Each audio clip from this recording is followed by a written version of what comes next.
हनुमान जी राम जी का साथ छोड़ते नहीं हैं। अपन लोगों ने जब कथा शुरू की तो देखो हनुमान जी स्वयं आकर विराजमान हो गए।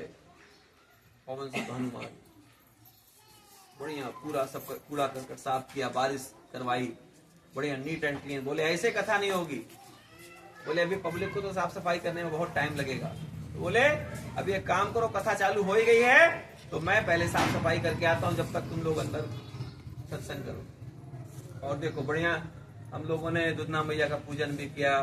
कल कितना बढ़िया मौसम खुल गया। एक घड़ी आधी घड़ी, वो जितना देना चाहते हैं, जिसको जितना देना चाहते हैं, और फिर आपको जितना चाहिए फिर आप लड़ो। जैसे बेटा अगर अच्छा रहता है, संस्कारी रहता है, तो माता पिता को बोलता है तो माता पिता बच्चे को फिर दिलाते हैं। एक बच्चे ने कहा पापा जी मुझे कार चाहिए। पापा जी ने कहा बेटा तुमको असली कार दिलाते, नकली कार क्यों लेना, खिलौने वाली। वो रोने लगा, नहीं मुझे तो यही चाहिए।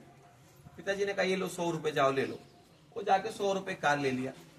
पिताजी दूसरे दिन गए अपने लिए असली कार लेके आए। अब बोला मुझे ये वाली चाहिए। बोले अभी तय करो तुमको वो वाली चाहिए कि ये वाली चाहिए। कल तो तुम रो रहे थे नकली कार के लिए। यही मैं तुमको बोल रहा हूं कि तुमको असली चीज चाहिए या नकली चीज चाहिए। तुम असली चीज तो पाने की इच्छा करो। असली चीज तुम पाना नहीं चाहते हो, नकली चीज के चक्कर में पड़े हुए हो। और जब नकली चीज के चक्कर में पड़ जाओगे तो तुम भी नकली हो जाओगे। हमको बनना असली है और हम लोग नकली चीजों के चक्कर में पड़ जाते हैं। हम लोग रात में बैठे थे तो रात में यही विचार चल रहा था कि जीवन में ईमानदारी का जितना अच्छा हो सके, ईमानदारी से कम खाओ। पुराने लोगों ने कहावत कह रखी थी कि कपड़ा पहनो मोटा, कपड़ा पहनो मोटा और खाओ चने के रोटा। चने की रोटी में ज्यादा ताकत होती है, ठीक है। कपड़ा पहनो मोटा, खाओ चना के रोटा, तो कभी ना आए टोटा, कभी कोई नुकसान नहीं होगा, कभी आपको गरीबी नहीं आएगी। अभी जो लोग गरीब का भोजन मानते थे, अभी वो बड़े आदमी वो भोजन करने जा रहे होटलों में। जो दाल बाटी खाते थे लोग घर में, वो दाल बाटी के लिए 5 स्टार होटल में जाके 500 की दाल बाटी खा रहे हैं। ऐसा क्यों? इसीलिए क्योंकि आखिर में वहीं आना पड़ेगा। अभी डॉक्टर सलाह देता है। डॉक्टर क्या सलाह देते हैं कि अभी आपको थोड़ा अलग अलग अनाज का मिक्स करके उसको आप आटा बनाइए, उसको खाइए। पहले हमारी माताएं उसी की रोटी बनाती थी, 5 प्रकार के आटे को बना करके, है ना, उसको बिरा बोलते थे हमारे यहाँ भी। उसको उसकी रोटी बनती थी, गेहूं का, मक्के का, जवारी का, सब मिला करके आटे को तैयार करते थे, वो बनता था। अभी वो गेहूं का, अभी बाबा रामदेव और दूसरे कई फैक्ट्री वाले लोग आटा वो वाला बेच रहे हैं, 50 रुपए 60 रुपए किलो लोग खरीद रहे हैं।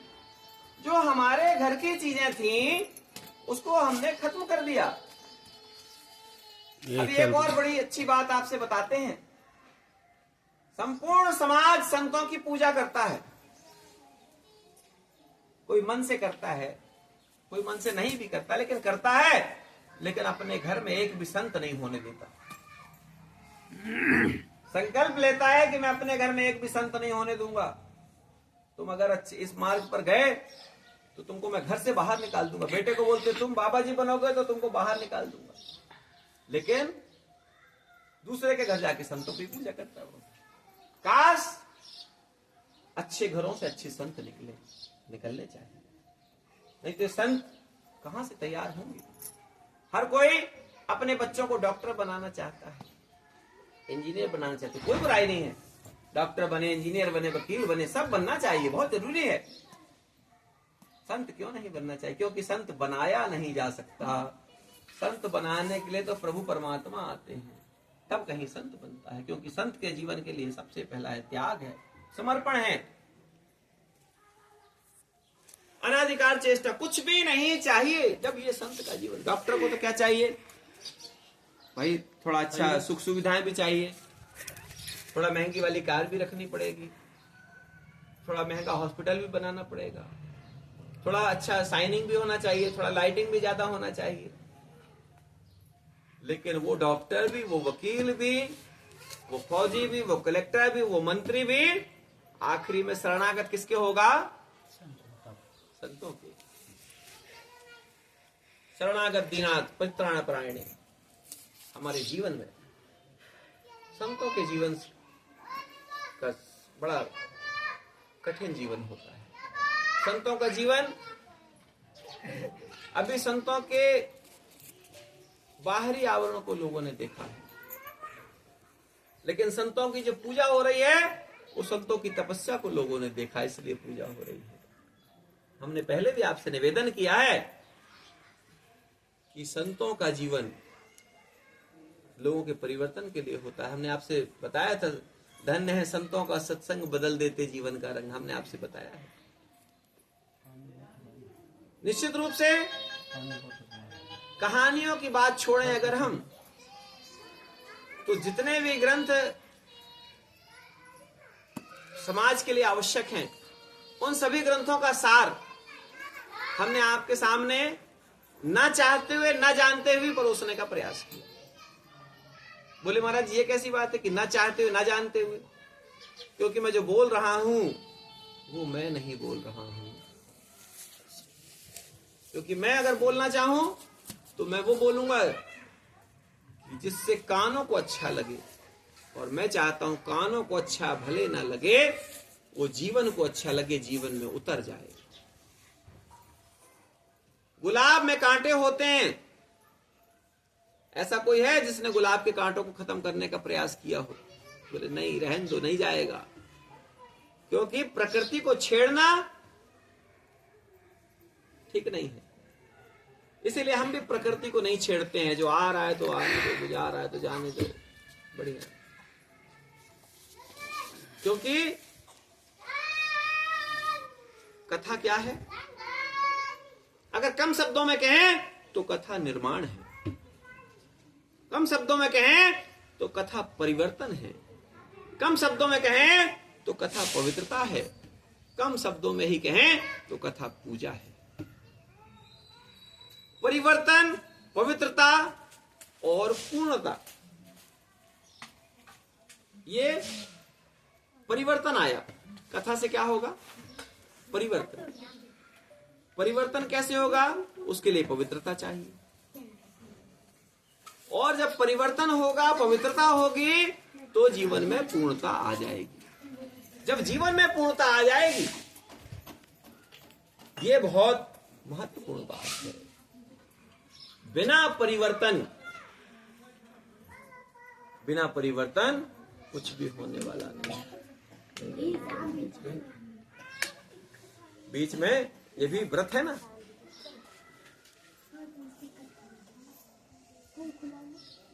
इसीलिए ये जो होता है कठिन व्रत होता है। बोलो ना का गप चुप कर पूजा। और जब आपके जीवन में कथा का प्रवेश होता है, जिसके जीवन में भी कथा ने प्रवेश कर दिया, कथा के प्रवेश से आपका जीवन भी कथा हो जाता। हम तो कहते हैं कथा से जीवन तीर्थ हो जाता है। आप पूजनीय हो जाते हैं। बोलो ना कर।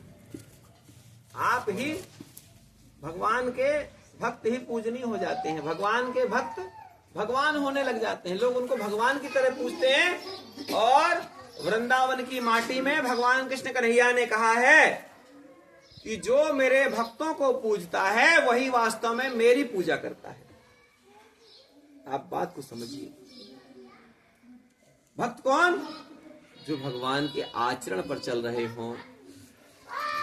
सम्मान सबका करिए। इस संसार में किसी का भी अपमान करने का आपको अधिकार नहीं है। सम्मान सबका करिए और सबसे सीखने का प्रयास करिए। लेकिन अंतर इस बात का रहे ध्यान में कि हम जो देख रहे हैं, सीख रहे हैं, इसकी कितनी आवश्यकता है, ये समाज के कितने उपयोग में आएगा। जैसे हम लोग पेड़ लगाते हैं, तो आम का पेड़ लगाते हैं, नींबू का पेड़ लगाते हैं, आंवले का पेड़ लगाते हैं, नीम का पेड़ लगाते हैं। क्यों लगाते हैं इनका पेड़? ये उपयोगी है। अब इसके विपरीत आप देख लो, तुलसी का पौधा छोटा सा होता है। तुलसी का पौधा पूजनीय है और फलदार वृक्ष उपयोगी है। अब पूजनीय क्यों है? क्योंकि उसमें 1000 से अधिक औषधि के गुण हैं तुलसी में। अभी हम लोग वो प्रसाद खा रहे थे, कौन सा? तरबूज। तो तरबूज खाते समय हम लोगों ने बात की कि तरबूज में 1000 प्रकार के फायदे होते हैं, लेकिन लोगों को क्या चाहिए? बाजार से लोग समोसे खा रहे हैं, पानी पूरी खा रहे हैं। ठीक है, ठीक है, उसको घर में बना के आप खा लो, कोई दिक्कत नहीं है। क्योंकि देखो, ये जो जीभ है, जीभ बहुत खतरनाक काम करती है ना। जीभ जो है गुलाम बनाती है, जीभ गुलाम बनाती है। और अगर जीभ पर विजय प्राप्त कर ली जाए तो गुलामी खत्म हो जाएगी। बोले नहीं खाना, जाओ रख लो अपना हलवा पूड़ी, आपकी गुलामी खत्म। और जैसे आपने जीभ पर कंट्रोल नहीं किया, चला भले थोड़ा ही सही, हो भाई, बोले काम करो, इतना सा देना, बस थोड़ा सा देना, थोड़ा सा देना, थोड़ा सा देना। तो आपको हमने एक साधु महाराज की कहानी सुनाई थी, शायद पिछले बार, हमको ध्यान आती है। एक साधु महाराज थे, उनकी एक दिन जलेबी खाने की इच्छा हो गई। साधु महाराज की इच्छा हो गई जलेबी खाने की। साधु महाराज बड़े अच्छे थे, जल्दी किसी चीज के प्रति उनका आकर्षण नहीं होता था, लेकिन अब मन है, हो गया। तो गए तो मजदूरी की, क्योंकि अब साधु महाराज को कौन पैसा देगा? मजदूरी की। बोले आज मजदूरी करूंगा तो आज जलेबी खरीदूंगा। गए तो जलेबी खरीदी मजदूरी करके, और गए तो बोले, ध्यान में आया उनको, यार बताओ, ये जलेबी के लिए मैंने मजदूरी की आज, इतना टाइम मैं कहीं सत्संग में लगा था, तो रोटी कोई ना कोई दे देता खाने को, नहीं भी देता तो प्रभु स्मरण में रहे आते, भूखे प्यासे भी कोई दिक्कत नहीं। आज मैंने मजदूरी करके जलेबी खरीदी है, कल पता नहीं और क्या इच्छा होगी खाने की। गए तालाब के मेड़ पर गए, गोबर पड़ा था, तो एक हाथ में गोबर लिया, एक हाथ में जलेबी रखी और सामने रख दिया दोनों को।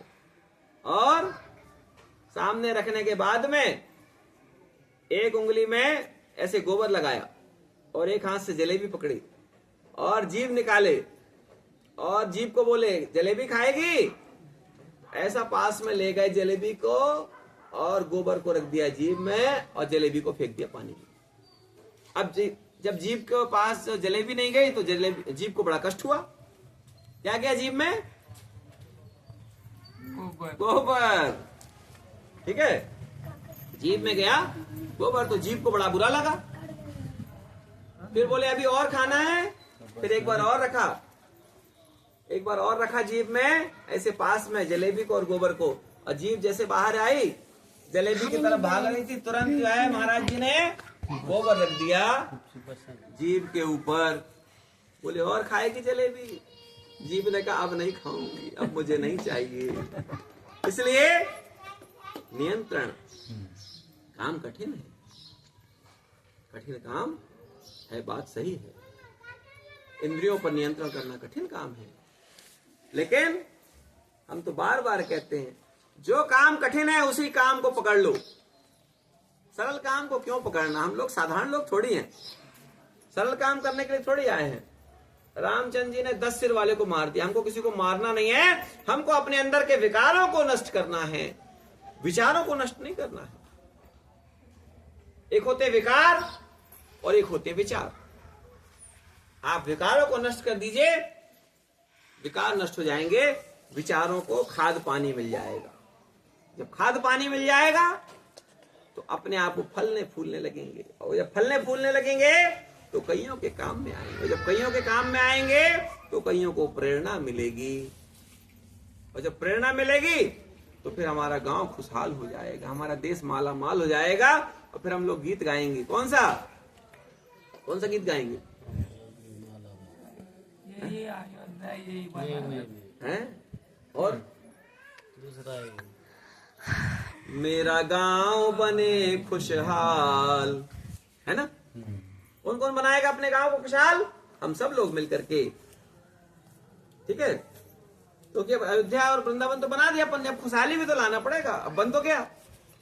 ठीक है, मेरा गांव बने खुशहाल, मेरा गाँव बने खुशहाल, प्रभु जी कुछ कर दो ऐसा कमाल, प्रभु जी को ऐसा कमाल, मेरा देश बने खुशहाल, मेरा देश बने खुशहाल, प्रभु जी कुछ कर दो ऐसा कमाल, प्रभु जी कुछ कर दो ऐसा कमाल, मेहनत और मजदूरी भी हो, मेहनत और मजबूरी ही हो, मेहनत और मजदूरी भी हो, मेहनत और मजबूरी हो, वरना कोई मजबूरी हो, वरना कोई मजबूरी हो, मेरा गांव बने माला माल, मेरा गाँव बने मालामाल, प्रभु जी कुछ कर दो ऐसा कमाल, प्रभु जी कुछ कर दो ऐसा कमाल, ना कोई लूटे ना लुटने पाए, ना कोई लूटे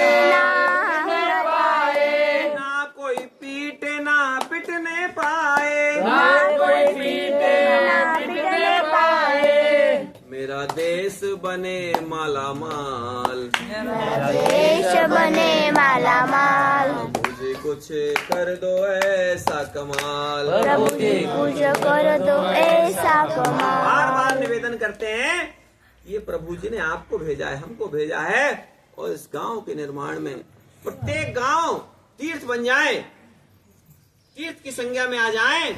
आप देखो तीर्थ का मतलब क्या है, जहाँ कोई भूखा न रहे, जहाँ कोई प्यासा न रहे, जहाँ लेने की भावना न रहे, जहाँ निरंतर देते देते और देते रहने की भावना रहे, वो तीर्थ हो जाता है।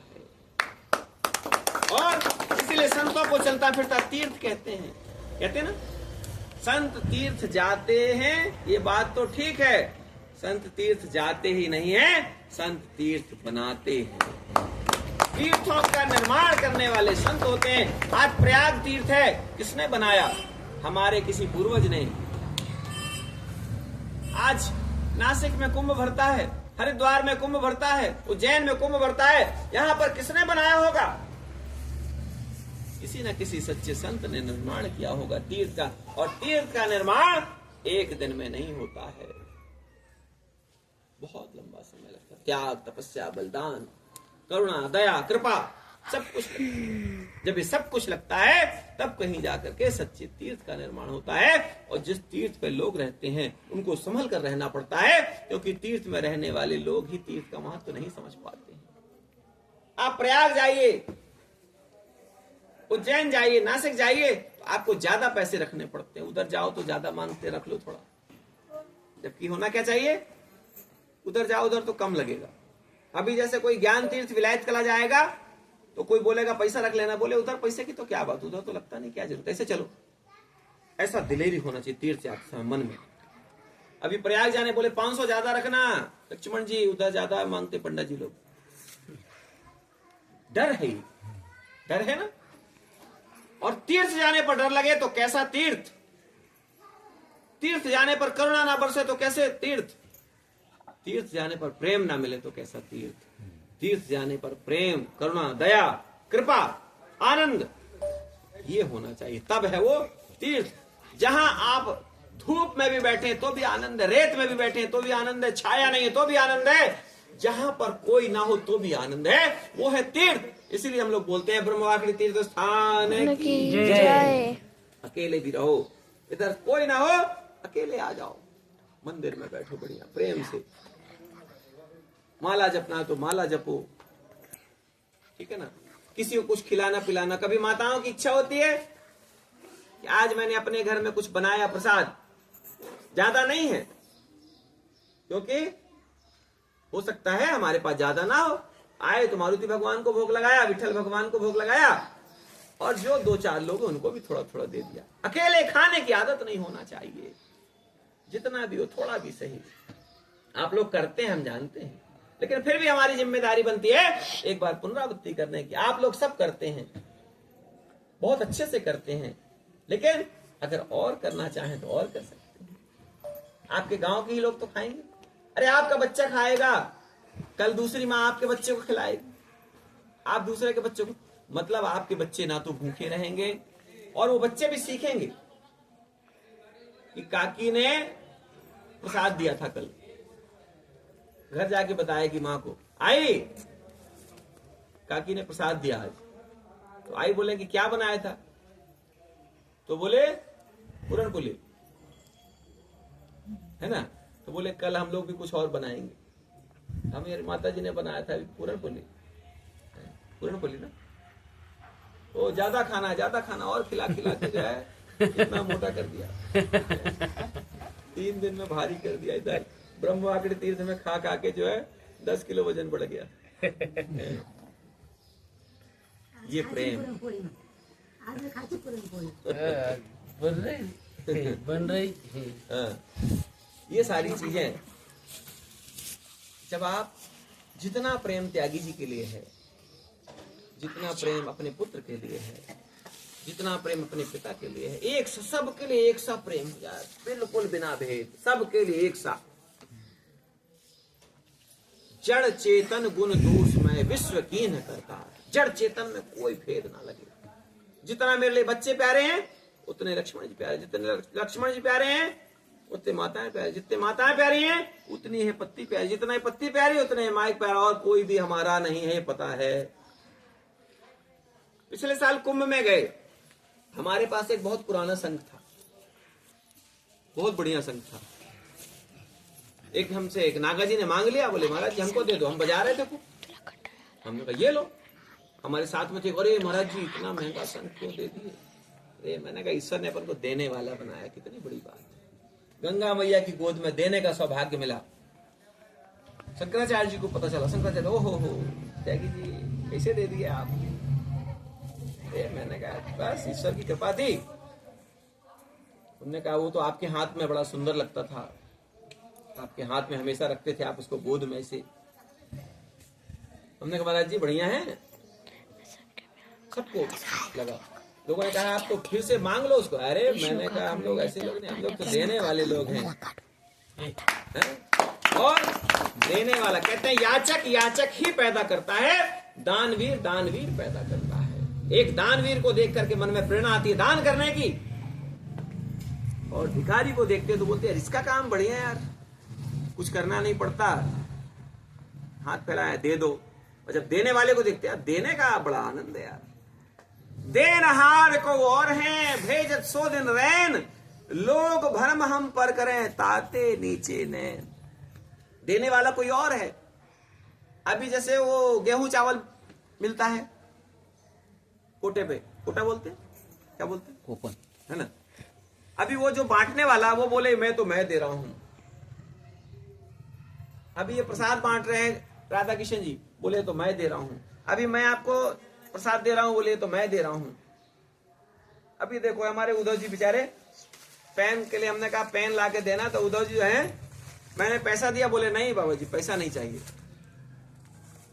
ये पेन मैं ला के देता हूं, कितना चाहिए। फिर मेरे को ज्यादा मंगाना था तो मैंने थोड़ा कम करते, नहीं तो ये इनको जो है, क्योंकि घर गृहस्थी वाले लोग हैं, सबके पास अपनी अपनी जिम्मेदारी है।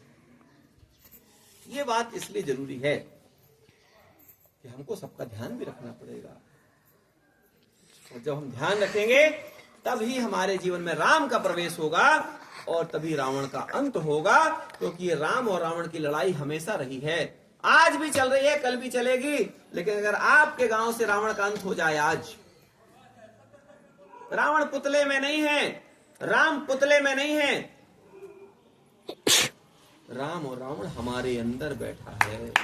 हमको अपने अंदर के राम को जिंदा रखना है और अपने अंदर के रावण को मारना है। हमारे अंदर का रावण मर जाएगा तो हमारे अंदर का राम जीवित हो जाएगा, हमारे अंदर का राम जीवित हो जाएगा तो रावण मर जाएगा। और जब ये दोनों अपना स्थान ले लेंगे, रावण अपनी जगह चला जाएगा, राम अपनी जगह रहेंगे, तो किसी तरह का द्वेष नहीं होगा, छल कपट नहीं होगा, प्रपंच नहीं होगा, और फिर कथा समझ में आएगी।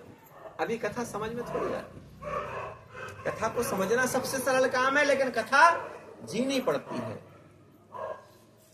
कथा को जिया जाए, क्योंकि जब कथा को जिया जाता है तो कथा को कैसे जिया जाता है, आओ रचें इतिहास नया, आओ रचिए इतिहास नवा, आओ रचें इतिहास नया,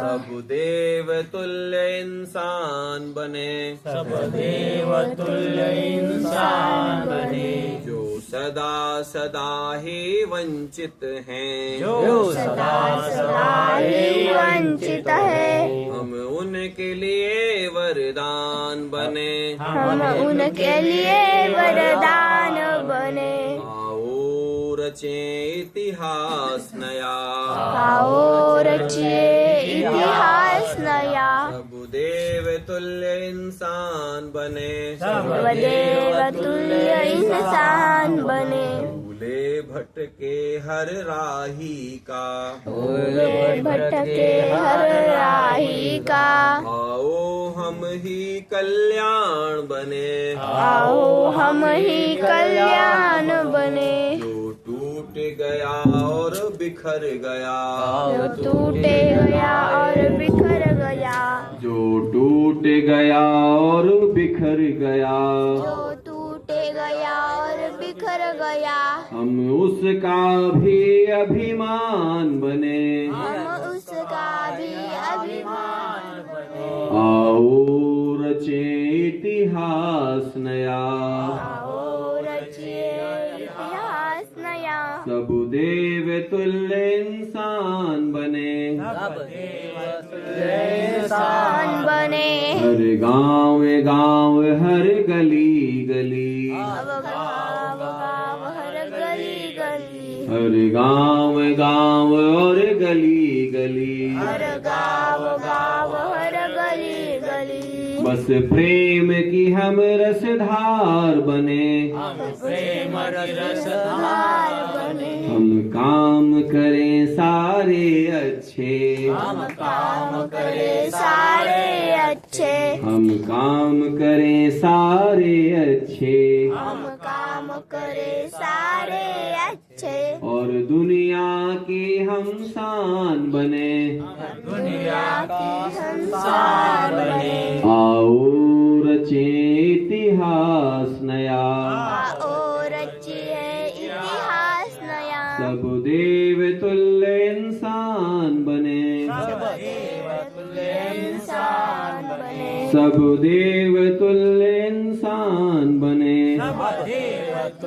इंसान बने, सब देव तुल्य इंसान बने।